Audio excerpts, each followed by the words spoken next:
So you can you just give a quick foundation of how the ultra marathon challenge, the world marathon challenge works?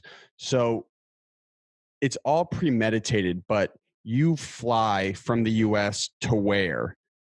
And then is Antarctica. The race begins in Antarctica. For me, that was my most favorite continent, but also the most intimidating. It's so cold that like your iPod doesn't start.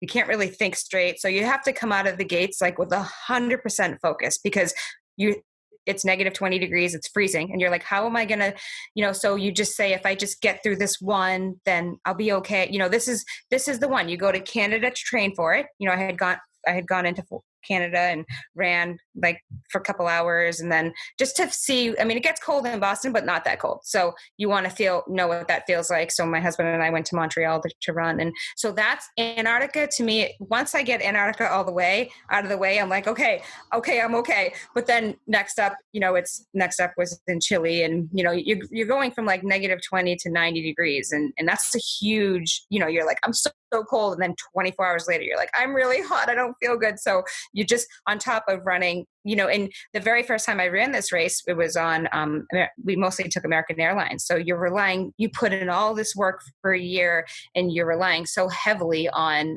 hoping that the flights get on time. And that's very stressful. So you just keep your guard up and take one continent at a time. Freeze and